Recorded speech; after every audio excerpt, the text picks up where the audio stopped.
tô sempre olhando aqui o retorninho aqui do grupo Amigos do Professor Leandro, que ele vai nos mostrando aqui quando a gente começa para valer. Ele aqui para mim tá mostrando live 17 segundos já. Opa, então já estamos na web, né? Já estamos ao vivo. Boa tarde, Calegari. Boa tarde, Leandro. Boa tarde a todos que estão ouvindo. E aí, o que nós Aí, vamos aprontar hoje? hoje vamos falar um pouquinho sobre democracia, né? E políticas públicas. Foi um tema que você sugeriu. E dizer, eu estava fazendo as lives um pouco de manhã e volta e meia eu chamo dos transeuntes facebookianos, né? Eles passam, né? E alguns ficam, alguns participam, alguns mandam um oizinho, mandam alguma pergunta, né? E já está valendo aí para quem quiser, né? Marquei alguns amigos, alguns parentes também, né? Fazer parte da nossa conversa. Mas de qualquer forma, depois da prosa, eu baixo ele, posto no YouTube, né? Algumas conversas que eu tive antes, o pessoal comentou lá também, sabe? Fica uma conversa bacana aí, a nível de fomentar algumas discussões. Eu acho assim, uma ferramenta muito bacana. Eu Rafael, acredito eu trouxe. que as pessoas se acostumaram agora a assistir live, né? Até porque a, a informática, a tecnologia, diante de uma necessidade de afastamento, fez com que as pessoas utilizassem outros mecanismos para se aproximar, né? E que bom que as pessoas estão utilizando lives para disseminar o conhecimento. Nós dois nos conhecemos daí da graduação, colega de magistério superior, colega de mestrado, e nós somos acostumados a ler, a gente lê muita coisa, né? A gente tem aquela voracidade na leitura, e é tão importante. Eu tenho falado para alguns alunos que têm sido mais interessados em procurar outras informações, que a gente tem um papel muito grande de ampliar o conhecimento, né? A gente sair do lugar comum apenas da sala de aula e fazer com que o conhecimento chegue a todas as pessoas, né? Eu acho que é o nosso trabalho enquanto comunicadores, enquanto professores, né, pesquisadores, fazer isso, a gente pegar, transmitir o conhecimento que a gente tem, não guardar só para nós. É muito bom quando a gente descobre algo, percebe uma teoria diferente, tem uma percepção diferenciada e inovadora de algo através do estudo do conhecimento, e é tão caridoso, né, a gente poder fazer isso para as outras pessoas, também transmitir conhecimento para elas. Então, eu parabenizo você, Leandro, pela sua iniciativa de fazer essas lives, para que as pessoas tenham novas percepções de vida, novas percepções de sociedade, de conhecimento, de Estado. Isso é importante. Por isso que o tema de hoje, quando você me pediu para fazer a live, eu estava na dúvida em que tema seria pertinente nos dias atuais. Na verdade, são muitos, né? Muitos temas. Só que falar em políticas públicas é essencial, e principalmente compreender por que elas existem e entender que isso é um resultado da atividade democrática, né? Por isso que o tema da live acabou ficando a democracia e as políticas públicas, para que a gente entenda por que se fala tanto em políticas públicas hoje, qual é a razão de todo mundo saber sobre elas, né? Acho que é muito importante. Bacana, bacana.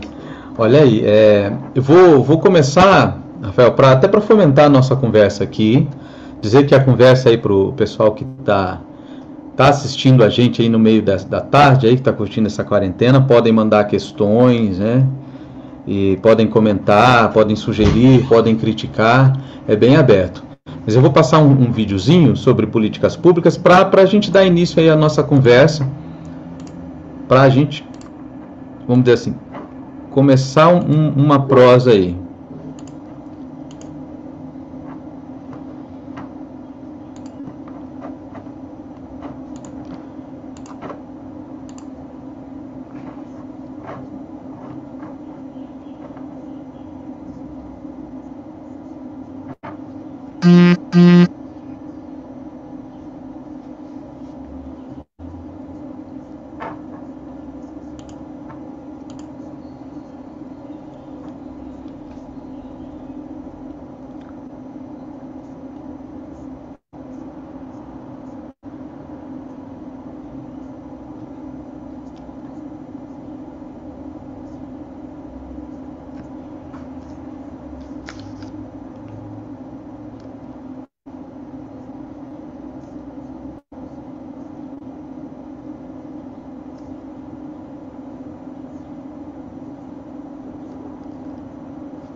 Ok. Bacana, né? Bem didático. No comecinho do vídeo, ele já fala uma coisa que é muito essencial no campo da política pública, que é a programação. A nossa Constituição Federal já estabeleceu quais são os programas, as intenções da sociedade brasileira e traça o que é necessário ser feito por parte do Estado, por parte da sociedade e por parte do indivíduo para consolidar o ambiente ideal previsto pela Constituição.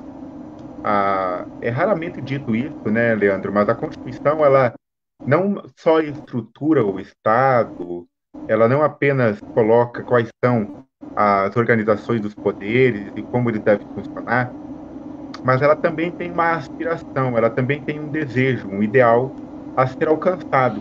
Ela tem um viés futurista.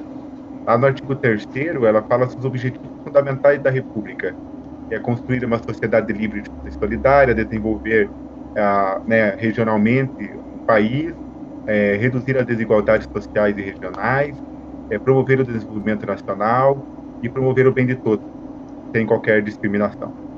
Então, a República Federativa do Brasil, ela foi criada para criar esse ambiente saudável, livre, plural, em que todos vivessem bem. Né? Justamente o ideal é promover o bem de todos.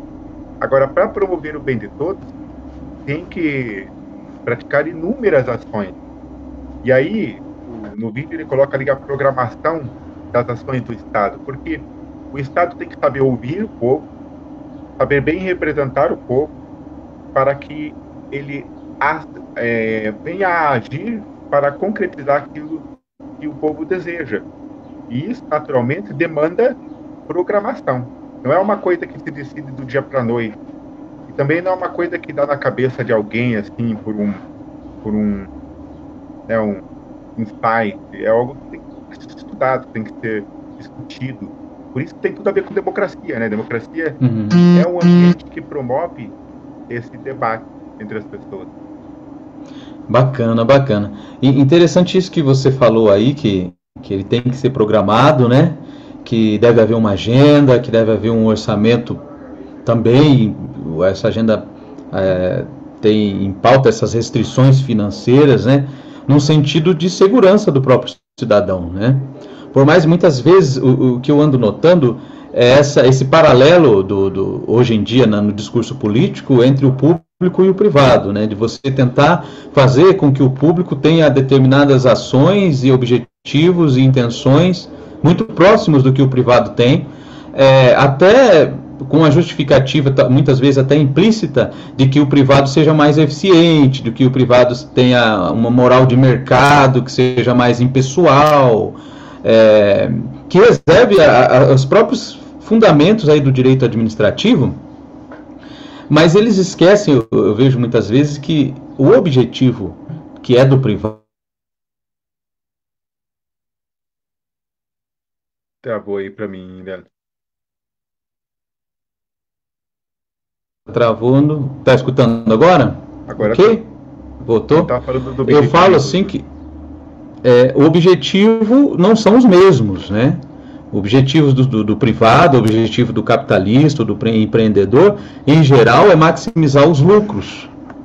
E a ação pública, ela não está observando essa questão, né, do lucro em si, mas outros tipos de lucros, vamos dizer assim. Então, os objetivos do Estado é fazer com que a sociedade se conduza de forma adequada, atendendo princípios e fundamentos básicos dele. Então, o Estado ele se assenta dentro do ambiente soberano, né, em que os seus nacionais exercem cidadania, os seus nacionais podem participar da vida política do Estado, e que nas relações entre o indivíduo e empresa, indivíduo e capital, e inclusive todos esses e o Estado, deve se fundar em valores sociais. Tanto a Constituição fala que é fundamento da República os valores sociais do trabalho e os valores sociais da livre iniciativa. Então, tudo no país, quando vai ser realizado, ele tem que não apenas atingir o bem individual, a intenção individual, mas ele deve também atingir o bem comum, ou seja, não pode prejudicar o outro. Um limite moral, poderíamos até assim dizer, da ação da livre iniciativa. E além de um outro fundamento da nossa nação, que é o pluralismo de ideias, o pluralismo político. Só que, dentre todos esses, a dignidade é um fundamento central. Alguns, inclusive, chamam de superprincípio da nossa Constituição. Então, quando você fala que o Estado e a sociedade civil, o empresariado, e o indivíduo possuem finalidades distintas, objetivos distintos, porque, em verdade, cabe ao Estado pensar o que individualmente nem sempre se pensa. Cabe ao Estado pensar no coletivo quando geralmente no individual não se discute.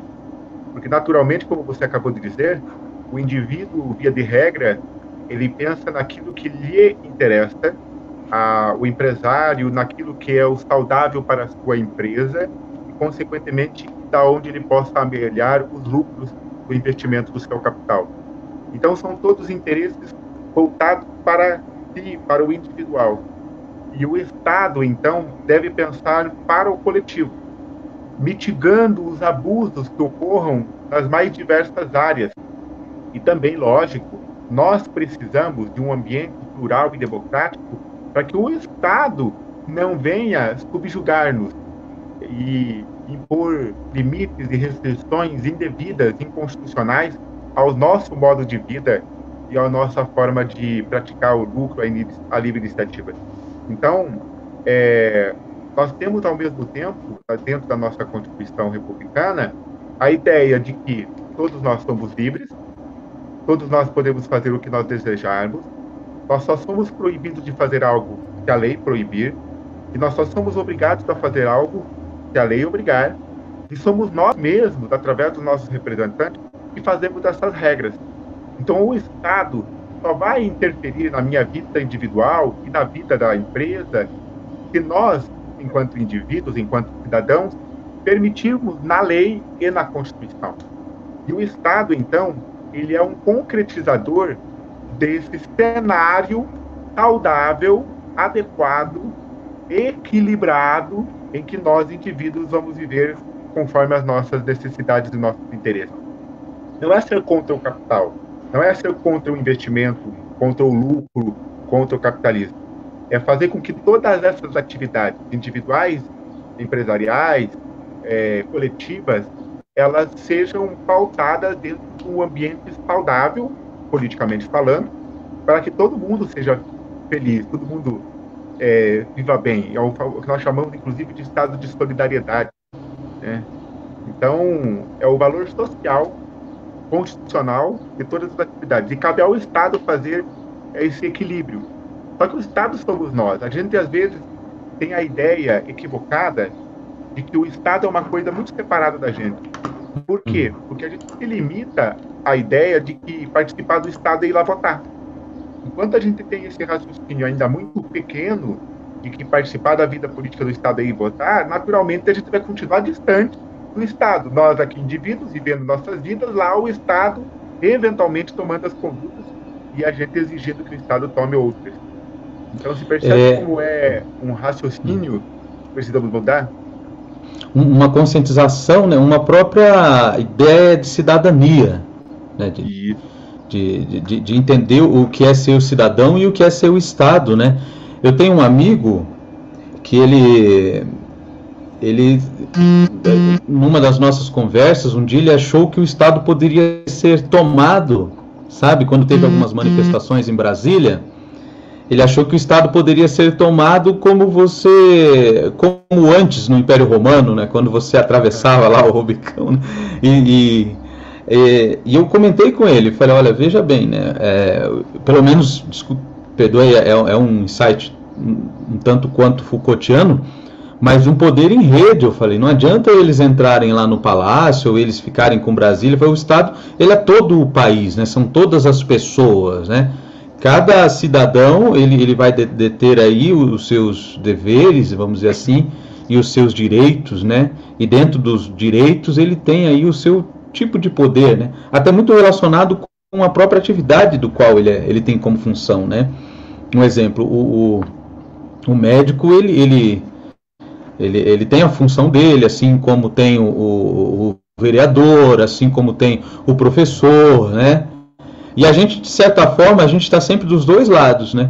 Como professor, ou como um paciente, ou como um cidadão no trânsito, né? Com as regras.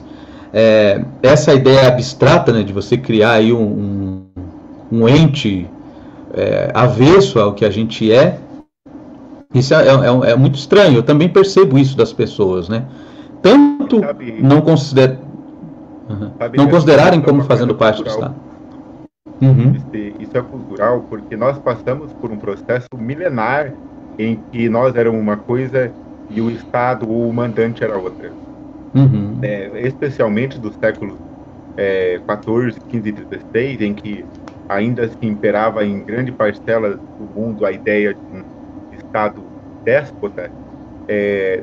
O rei, por exemplo, como ocorria na grande parte da Europa, ele determinava, ele era a lei, ele era o Estado, ele que fazia e desfazia o que ele bem entendesse. Então, houve um processo de mitigação desse poder centralizado numa única pessoa para, através de um ideal republicano, o poder ser de todos.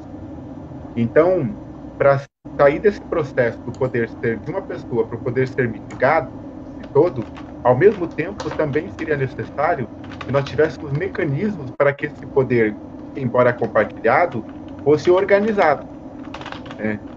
Então, aí a gente ainda tem essa ideia do Estado distante, porque, por muitos anos, o homem foi acostumado a ter um referencial, seja pelo rei, até no âmbito religioso, o Papa, ou outra denominação, né? Outro líder. Nós sempre fomos acostumados a ter algo liderando e nós, objetos da liderança. E não aprendemos ainda a ser protagonista desse processo. E esse protagonismo nesse processo começou com a Constituição de 88, após diversas lutas políticas no nosso país. Então, por isso que é tão importante falar em democracia ao mesmo tempo que políticas públicas. Por quê? A democracia nada mais é do que o modo em que nós, enquanto república e governando por todos e para todos, iremos realizar essa participação, esse protagonismo no Estado. O Estado não é mais um ente separado e nós os meros destinatários das deliberações do Estado, porque é assim que acontece, né? Quando a gente pensa em Estado separado, a gente é destinatário da deliberação do Estado. O Estado delibera e nós recebemos as regras, recebemos as leis. Não é assim. Nós participamos. Podemos participar de diversas formas. E é esse bloqueio que nós precisamos romper. E eu acredito que rompendo esse bloqueio, é que o cidadão vai ter mais consciência do que é Estado e de como ele pode participar. E aí nós vamos começar a melhorar a nossa realidade político-social, e o Estado vai ter de fato, um ente auxiliar da nossa vida e não um impositor, né, da nossa realidade. Bacana. Eu gosto de um pensamento do Bertolt Brecht, sabe, quando ele fala sobre política, né? Principalmente sobre a ideia de participação, de representação, de como a gente acaba dando esse poder representativo como se isso fosse uma batata quente, sabe? Como se fosse um problemão. Aí, tanto o Leandro Carnal, ele tem uma palestra muito bacana que ele fala sobre essa ideia da servidão, né? Quando a gente se depara com muitas coisas que a gente tem que escolher, que a gente tem que classificar, que a gente tem que participar, a gente deixa uma outra pessoa cuidando. Aí quando aquela pessoa faz muitas vezes o que a gente não quer, a gente acaba dizendo, não se sentindo representado, né? Mas a falta de participação. O Bertolt Brecht fala que muitas vezes é passado para a gente a ideia de política como se fosse uma erva daninha, do qual devíamos nos manter longe. Mas isso, para ele, para o Bertolt Brecht, é algo construído, né? Se me permite, aí ele tem essa ideia de classista, né, de diferenciação de classes, em que uma, de certa forma, quando chega, ela não quer que a outra, ele quer reinar sozinho.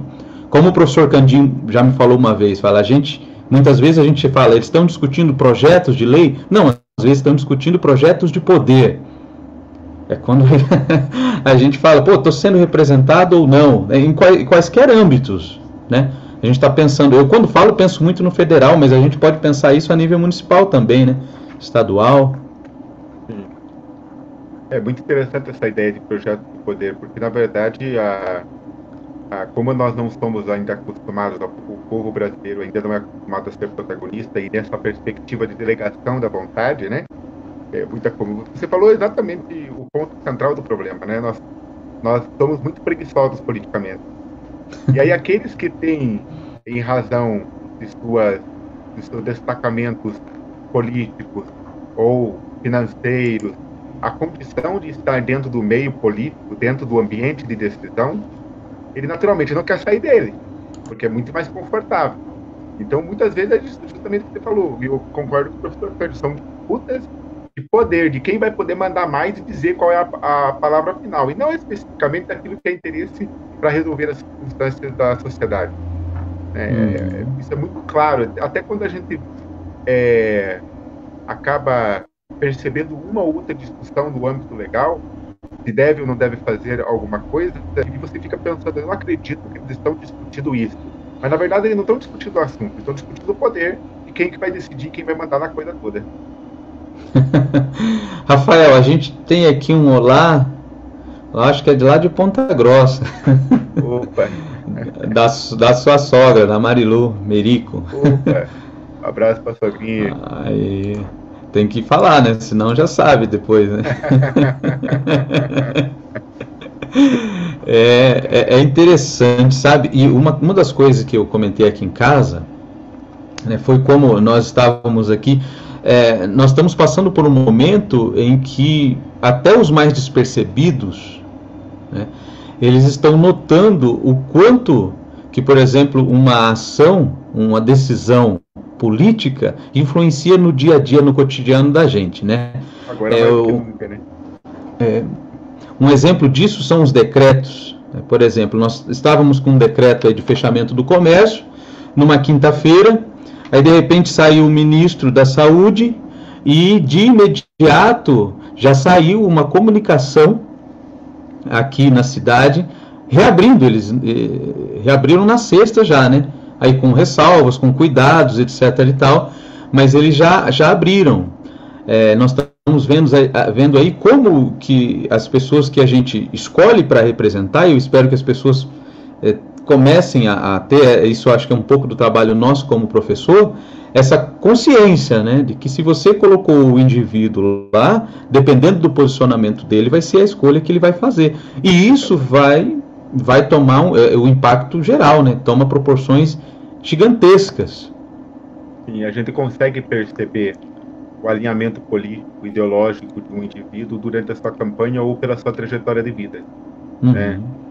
Pela sua trajetória de vida e pela sua campanha política, a gente consegue ter uma noção. E, naturalmente, dentro disso, a gente tem condições, através do processo democrático eleitoral, inclusive questionar e buscar informações que irão fazer com que a gente compreenda a agenda do indivíduo, né? Para que, consequentemente, a gente saiba qual vai ser a potencial ação dele quando surgir esse ou aquele problema. É claro que, por exemplo, a situação da pandemia do Covid-19, ninguém previa, que isso teria nessas proporções, que teria de forma tão avassaladora no mundo. Mas ela não veio no Brasil assim, do dia para a noite. Uhum. Então, os fatos começaram a se dar em dezembro na China, a Europa começou a enfrentar isso com muito mais rigor no final de janeiro e início de fevereiro. Então, nós já estávamos vendo como o mundo estava agindo e por que o mundo agia dessa ou daquela forma. E, naturalmente, a gente não vai esperar a mesma resposta de todos, como também não ocorreu em vários países do mundo, também não o seria assim no Brasil, de que, em razão do alinhamento ideológico e político do indivíduo, ele vai preferir tomar a medida A ou a medida B. Eu confesso que aqui no âmbito municipal eu me surpreendi positivamente pela resposta imediata do fechamento, tão logo começaram-se os primeiros casos graves, na imediata necessidade de contenção da disseminação do vírus. E eu acredito que isso é um dos pontos do porquê que hoje nós estamos aqui em Campo Mourão, por exemplo, que é a cidade onde estamos, né? Um índice muito reduzido em relação a outras cidades. Mas também temos que fazer a comparação com base no número de pessoas que vivem aqui, que vivem numa São Paulo, por exemplo. E Uhum. o nível de circulação que tem, por exemplo, aqui a gente praticamente quase não tem um transporte público como tem em São Paulo, que é metrô, que Uhum. é trem, que é... Então, a circulação de pessoas e o número de pessoas também influi muito. A gente não pode ser leviano, né, nessa atividade comparativa. Mas notem que, de uma hora para outra, o poder público teve que decidir, fecha ou não. E também de ouvir a coletividade, a sociedade civil, a associação comercial e outros organismos, o Ministério Público, a Defensoria Pública, para saber qual a melhor medida a ser tomada no que diz respeito à restrição da liberdade, à restrição do comércio, para que não houvesse uma disseminação desenfreada do vírus. Então, mais do que nunca, nos momentos atuais, a gente percebeu o quanto é importante quem está no poder, porque ele Uhum. refletirá as ações que serão tomadas em momentos emergenciais como esse, e notadamente em quem participa dessas discussões de poder, porque notem que o prefeito municipal ele não fez as decisões por conta própria, ele não tomou essas decisões sozinho, né? Uhum. E quanto maior for a capacidade do gestor em dialogar com a sociedade, melhor será a sua decisão. E isso é imprescindível nos momentos atuais. E a gente pode ver isso num ou outro município, em um ou outro estado, e há muitas críticas, inclusive no âmbito nacional. Uhum. Bacana, bacana. Outra coisa que eu queria trazer também aqui para a gente conversar sobre essas políticas públicas, né? Porque nós vimos na última eleição aqui da cidade que por conta das políticas, principalmente no zelo, né, vamos dizer assim, no cuidado da infraestrutura, principalmente sobre a pavimentação asfáltica aqui da cidade, muito do discurso de campanha baseou-se nessa condição, vamos dizer assim. E logo com que entrou a nova administração, eles, de certa forma, tomaram pressa, né, em cuidar dessa forma. Obviamente, é, Isso é a o gente que vê o vídeo que... fala, isso é o que o vídeo fala de política de governo. Uhum. O que vai ser prioridade para essa administração? Isso é uma política de governo. Uhum. E quando a gente elege, a gente tem que saber quais serão as políticas de governo para saber se as prioridades desse administrador compatibilizam com as minhas prioridades, com a prioridade do meu grupo social. Uhum. E interessante também, já falando de democracia, que a gente vê que levanta-se essa bandeira aqui em Campo Mourão, era uma coisa assim que imagino que qualquer administrador sensato iria partir, iria resolver esse problema, que foi um problema herdado da administração anterior, mas muitas vezes você tem as prioridades, vamos dizer assim, né, das políticas públicas, né? E eu ia até questionar você se o termômetro, se o que mede, ou vamos dizer assim, o que influencia o administrador público está muito relacionado à questão de popularidade política. Muitas vezes a decisão não está numa questão técnica, né, mas no que as pessoas conseguem ver, o que está mais ali na cara do gol, né? Olha, nem sempre, embora isso é perceptível em alguns casos, mas nem sempre. São inúmeros os governantes que já decidiram contra o pensamento da maioria, mesmo com índice de impopularidade, porque no campo político eles se sentiam protegidos. Às vezes, o governante tem a audácia de contrariar o interesse geral ou aquilo que ele sabe que a população não deseja, mas porque ele sabe que politicamente ele está blindado. E muitas vezes a principal fala é falar de votos. Eu fui eleito por tantos mil votos, por tantos milhões de votos, então eu sou eleito, você fique quieto. É um discurso da época, da década de 30, da década de 40, que falava muito assim: eu fui eleito, você não foi. Se quer decidir alguma coisa, vá você para a campanha, vá você se candidatar. Quer fazer diferente, se candidata. É um discurso da década de 40, quando quase ninguém podia se candidatar. E depois, em 50, quando praticamente, tipo, era até, chegava a ser uma ofensa fazer um negócio de falar uma coisa dessa. Mas era, vai lá se candidata. Mandou banana pro cara, porque como é que ele ia fazer isso? E então, claro que às vezes, quando especialmente o indivíduo pretende reeleição, eu sou contra a reeleição, sabe? Eu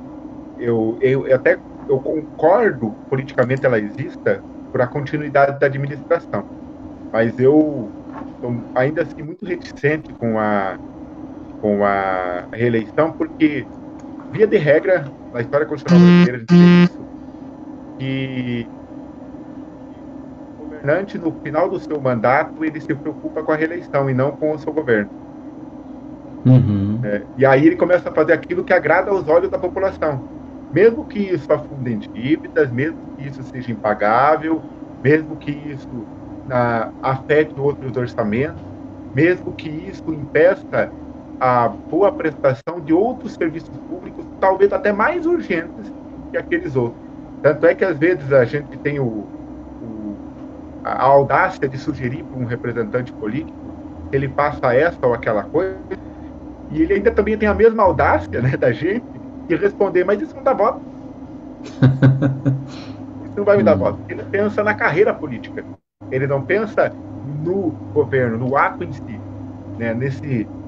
Eu sempre falei que ser político e atuar no legislativo, no executivo, é uma bênção de poder fazer remuneradamente o bem à coletividade. Pena que alguns querem poder e não fazer o bem à coletividade. Né? E você vê que a sociedade, de certa forma, alguns grupos que provavelmente quem cria, né, os criadores de opinião, os formadores de opinião, aí é difícil dizer quais classes são hoje em dia, né? Às vezes você tenta combater a carreira, né? Você olha, é político de carreira? Não. A gente quer um político que não seja político, por exemplo, aí surge um Dória, né? E eu acho muito interessante quando você falou, você olha o histórico do sujeito, né? Você vê o que ele já fez, né? Qual que é a possibilidade dele fazer, né? Se ele tem um conhecimento para tanto, né? Mas tem esse pezinho no público, né?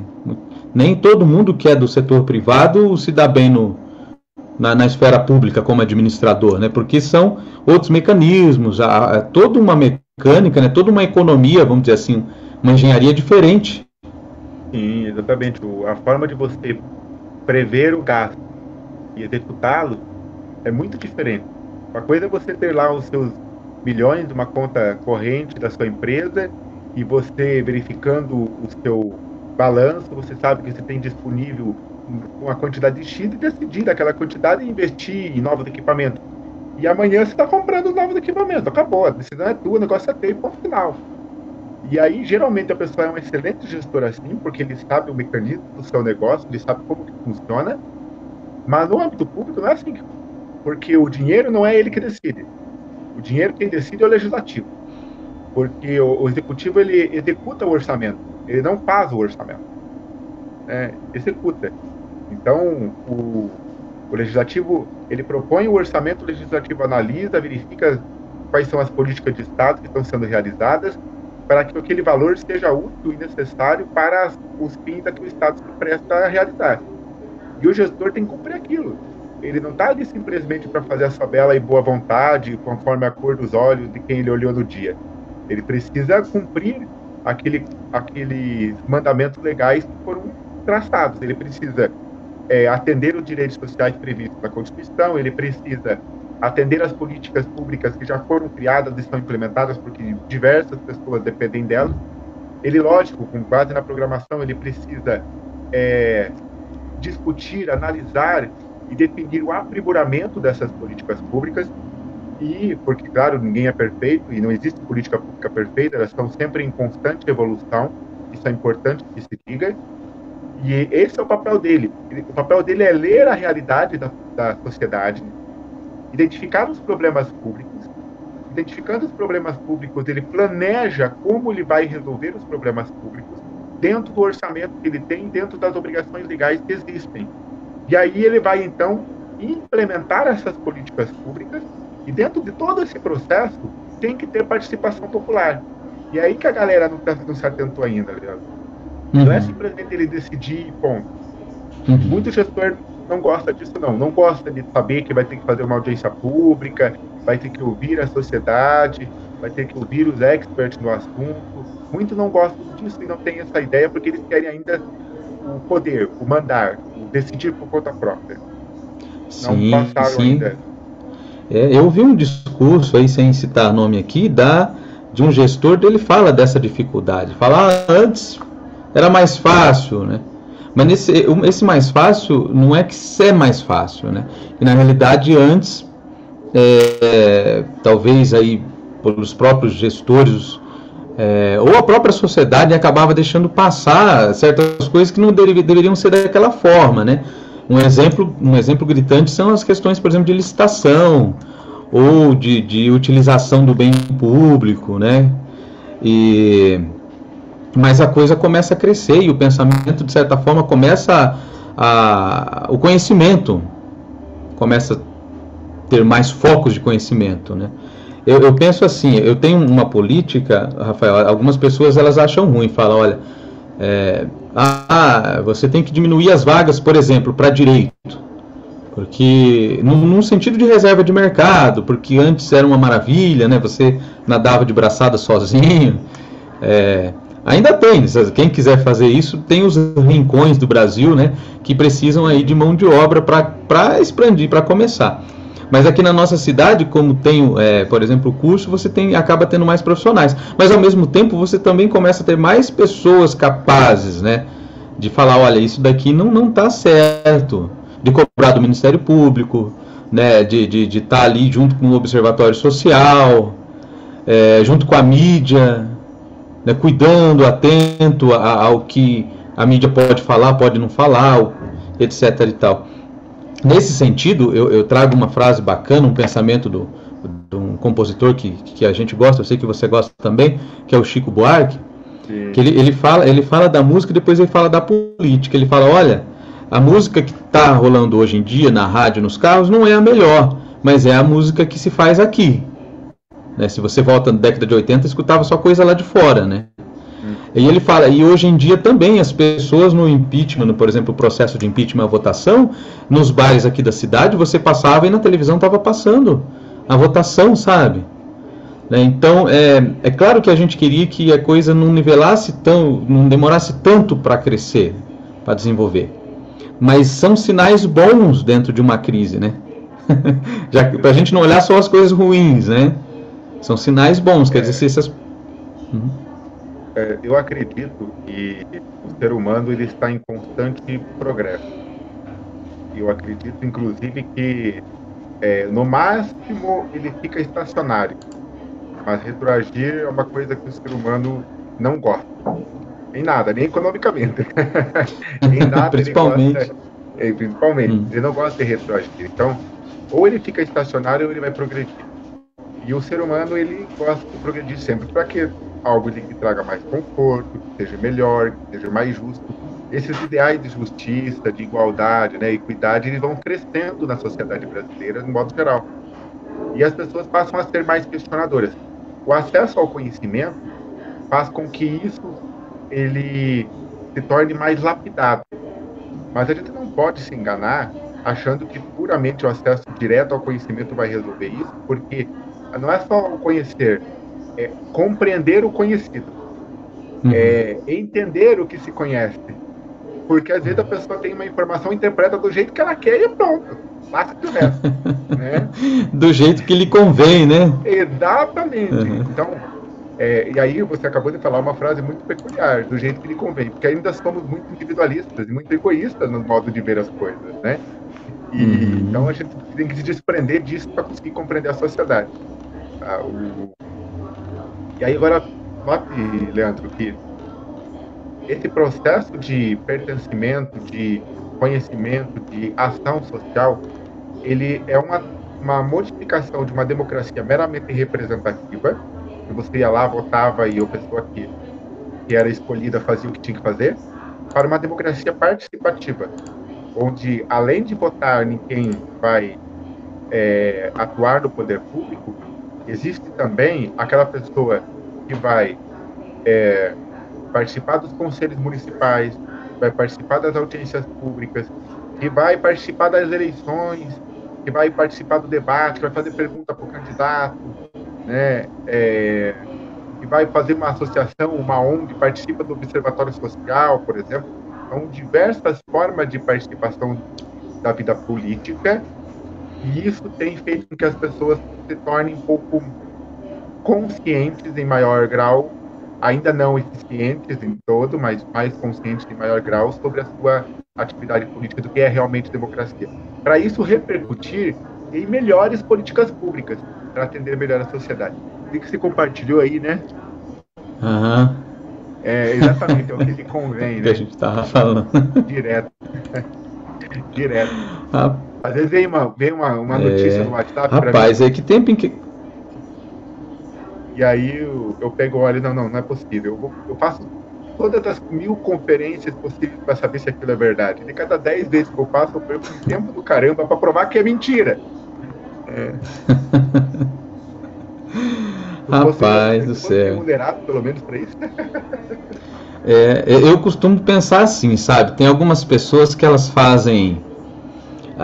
que elas ficam o dia todo, sabe? Ou quando podem, compartilhando ideias, né? Defendendo ideologias, defendendo lados, né? E eu penso, é uma paixão muito grande, né? E será que é remunerado, né? Eu penso. Porque eu conheço gente que é. E às vezes a pessoa posta algo, eu não concordo, mas eu sei que ele está ganhando para fazer aquilo. Mas quando não é, fica pensando, né? Poderia estar gastando tempo com alguma coisa assim que lhe trouxesse mais retorno. Eu sou meio utilitarista nesse ponto.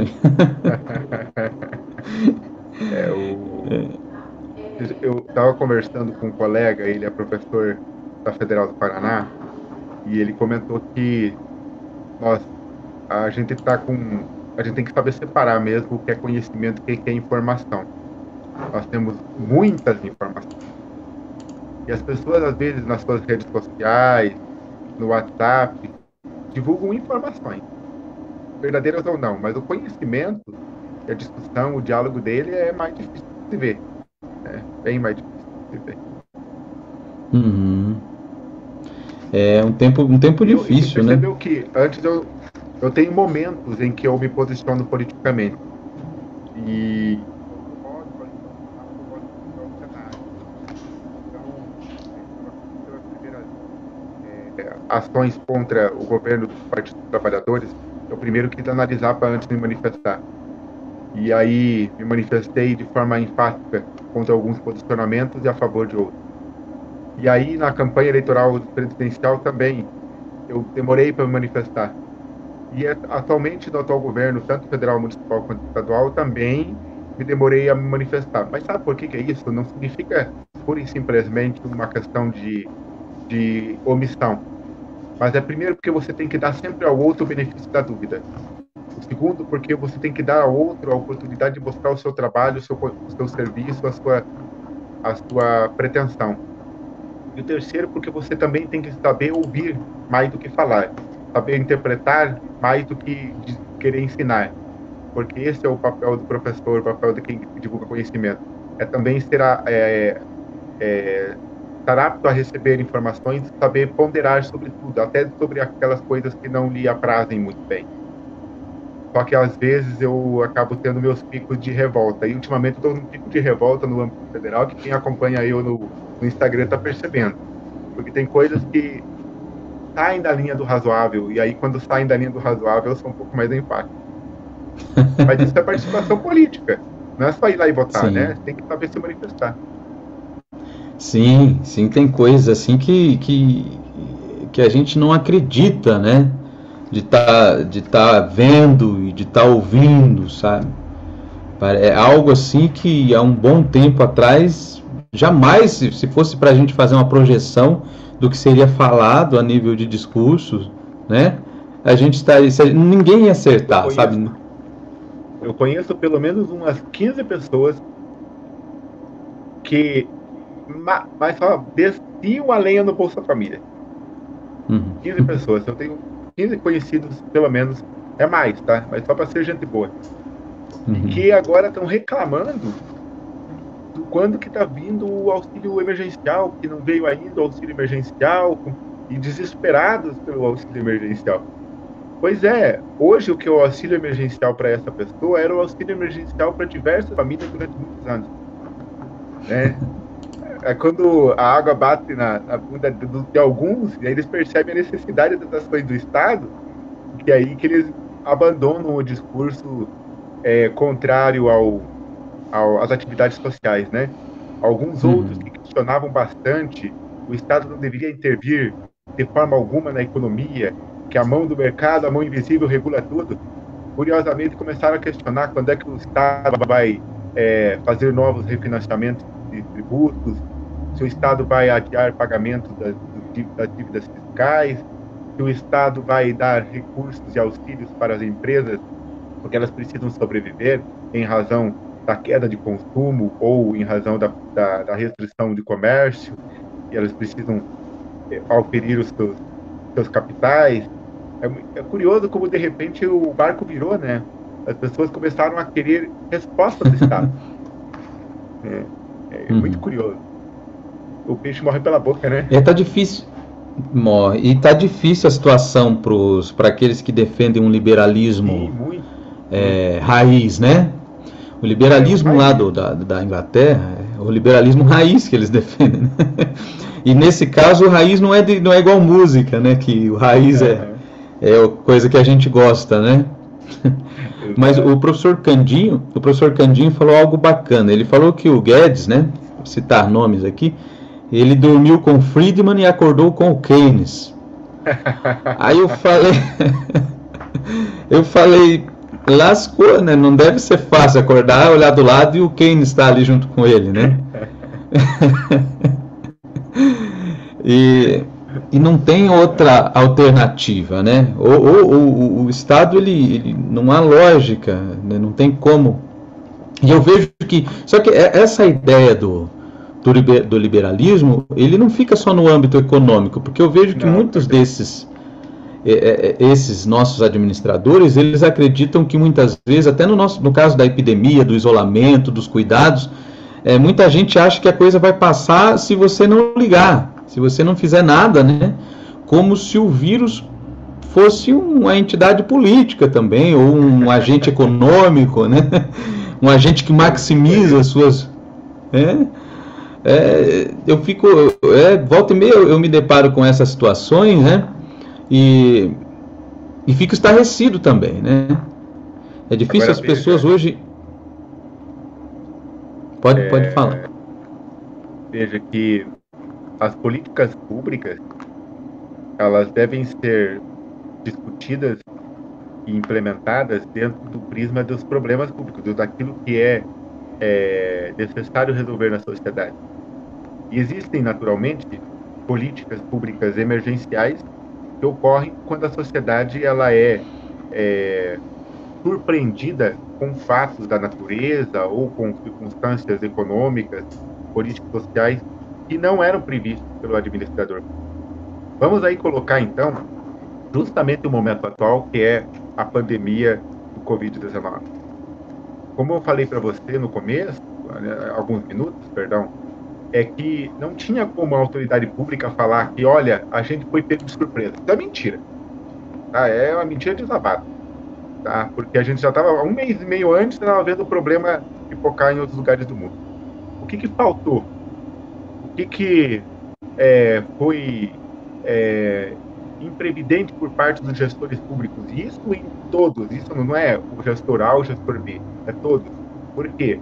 Porque ainda não existe o costume na nação brasileira de pensar política de forma democrática. Que era, opa, está tendo pandemia no mundo.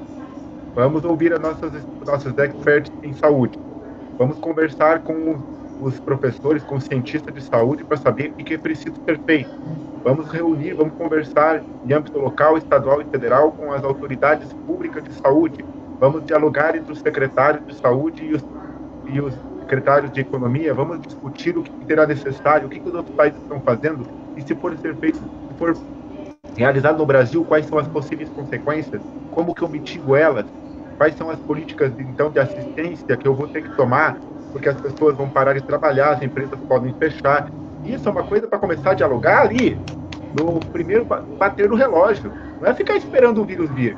Então, o país teve 1 mês e meio, com todo respeito a todas as administrações públicas do âmbito federal, estadual e municipal. Todo mundo teve 1 mês e meio para discutir e fazer isso.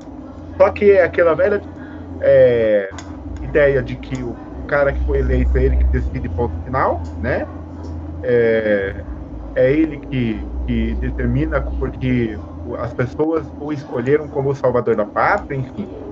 Então, nós somos muito negligentes em fazer política pública, porque não fizemos as discussões inerentes a qualquer política pública, ainda que emergencial, como é o caso atual, da forma como deve ser feita.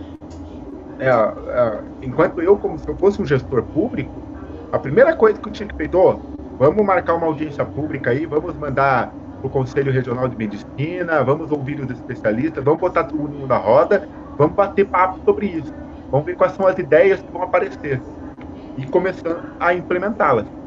Então, o grande problema, eu acho, Leandro, não é no âmbito municipal e no âmbito estadual, porque eu acredito que os estados e os municípios foram muito ousados em grande parte e foram acertados em fazer as primeiras restrições mais rápidas, porque era a primeira coisa que vinha à mente, a primeira coisa que surgiu, né? Só que no âmbito federal a falha é gigantesca. A falha é gigantesca. Porque toda a nação escolheu, e nós, dentro do ambiente constitucional, escolhemos um ente chamado União para, justamente em razão desse nome, em união, fazer as coisas centralizadas e organizadas, para que os estados e municípios não sofressem. E, então, a grande culpa das intempéries do âmbito da pandemia, aí, em todos os setores econômicos, saúde e tudo, em parte dela grande é a União. Porque os municípios, eles têm orçamentos limitados, eles não conseguem fazer uma UTI do dia para a noite. Os estados também têm orçamentos já delimitados e que não pode ser do dia para a noite definir isso. A União tem recursos de sobra. Se pegar o orçamento público ali de trilhões, é uma questão de bom senso, de bom tato e de responsabilidade sociopolítica. É uma crítica, claro, que eu faço. Eu concordo sim. E essa é realmente o que você estava falando lá no início da conversa, o planejamento, o programa, né? Planejamento e programa. Né? Então, nesse sentido, se você tem é difícil o ente político, né? O sujeito político, administrador, o gestor, se ele é um indivíduo que não é um administrador nato, se ele não tem uma ideia de planejamento, de restrições orçamentárias, né? De precauções, de um olhar de uma possibilidade lá na frente de um problema, você está sendo mal gerido, mal governado. Então, o problema é esse, que essa ideia do político como um ser puramente popular. E impopular no pior sentido da palavra, né? No pior sentido. Não popular no sentido de ser do povo, né? Mas popular no sentido de massa, né? De uma cultura de massa. Da mesma forma que a cultura de massa, um pouco eu noto isso, que às vezes as coisas chegam na arte, na música, antes, por menos barreiras de entrada, né? Então, você tem uma cultura de massa, a gente viu muito isso na questão da cultura, né? Atrapalhando, de certa forma, o que seria uma cultura genuína, e hoje em dia a gente tem isso entrando na questão da educação e também na questão da política, né? É estranho a gente pensar dessa forma. Não que eu acredite que antes... Travou? Um pouquinho. Oi. Não que eu acredite que antes, não sou saudosista no sentido de achar, nossa, antes as escolhas eram melhores ou os administradores eram melhores. Mas a gente está naquela fase daquele pensador de uns minutos lá de Piabiru, né? A coisa estava ruim. E piorou. Verdade. Agora... A gente tem aí um filósofo em Piabiru, né, um profeta. Agora, o Leandro, o que é muito importante a gente deixar claro para quem está acompanhando a live é que, como nós dois somos pessoas que lê de tudo e mais um pouco, questionamos tudo, né? A gente é questionador por natureza. A gente questiona tudo. E quando a gente questiona, a gente não questiona porque a gente quer ser opositor de A ou B. Isso nunca fez parte das nossas conversas, né, Leandro? A gente sempre teve as conversas pensando assim, inclusive de defender quando a gente não gostava do indivíduo que era o detentor da ideia, mas porque a ideia era boa. A ideia é boa. O que importa é a ideia, o que importa é a ação. Quem é o indivíduo, quem é o partido, para mim, tanto fez quanto tanto faz. Sempre foi assim. E a gente sempre teve essa forma de ver as coisas, o mundo e a sociedade e a política. E é interessante que a sociedade brasileira ainda é muito apegada a um ideário de política, o seu salvador. Aquele que vai, do dia para a noite, jogar purpurina nas ruas e vai resolver o problema. A gente ainda tem essa falsa impressão de que uma pessoa, ou eleito, vai resolver o problema. E não é isso. É alguém liderando. Nós precisamos de líderes, não de mandatários, pura e simplesmente, do termo mais antigo da palavra. A gente precisa de líder. E o líder não é um líder religioso, um líder meramente, como alguns ainda entendem que tem que ser um líder religioso. Tem alguns, até o próprio presidente da República já falou isso em uma situação. Teve um outro deputado federal, que agora não me falha a memória, falou isso em outras circunstâncias, que o Brasil vai melhorar quando o líder da nação for um líder religioso. Não entendi essa. E pior, falou que teria que ser um líder evangélico. Não estou dizendo que é pior ser evangélico, estou dizendo que ele determinou qual era a denominação que teria que ser. E é inadmissível no Estado laico. É bom que a pessoa tenha uma moral. É bom que a pessoa tenha um instrumento de organização de suas ideias, seja ele a religião ou não. Mas isso não deve ser determinante para a escolha. Então as pessoas ainda enxergam no seu candidato o quanto de carisma ele consegue coletar de você. e não o quanto de ações ele será responsável e que vai afetar a sua vida. Isso é complicado. Complicado. Rafael, a gente chegou aí na nossa 1 hora de live. Acho que e, e eu quero agradecer você aí de ter deixado um tempinho aí pra gente bater esse papo, né? opa, Eu vou baixar ele, vou deixar no YouTube, né? Ver se essa coisa de professor também, né? Acho que professor tem uma coisa de músico, né? Que a gente busca audiências, né? Só que a gente também gosta de audiências assim que sejam críticas e reflexivas, né? De pessoas que com as perguntas, com as críticas ou com que faça a gente enxergar o que a gente não está podendo ver, porque sempre ficam aqueles pontos cegos, né? Aquelas coisas que a gente tem a aprender a mais. E quero agradecer, quero convidar você também. Amanhã eu vou estar falando com seu parceiro de programa de rádio, né? Convidei ele para a live, né? Ele vai aqui demonstrar, ele tem todo um posicionamento, a gente já conhece ele. sim, sim. Também agora à tarde vou dar uma resolvida aqui, né? Para ver se o problema está aqui de todas essas travas que a gente está tendo aqui no vídeo. Eu acho que o áudio está bom, mas o vídeo está dando umas travadas. E mandar um abraço aí para Marilu, que acompanhou a gente. Quer ver quem mais acompanhou aqui durante toda a prosa? O Fábio Barão, né? A minha esposa Lígia também está ouvindo, está olhando ali na internet, né? E dizer que eu estou aí na expectativa de a gente se reunir, se puder, ainda sem essa diferença, vamos dizer assim, essa longura, entre aspas, né? De preferência com violão, com samba, né? Opa, vai tirando uma música na gaita aí que eu vou ter que cobrar depois. Oh. Vou mandar uma lista de música até acabar a quarentena, você já tá apto. Rapaz, tem que ser do Baitaca e do Mano Lima.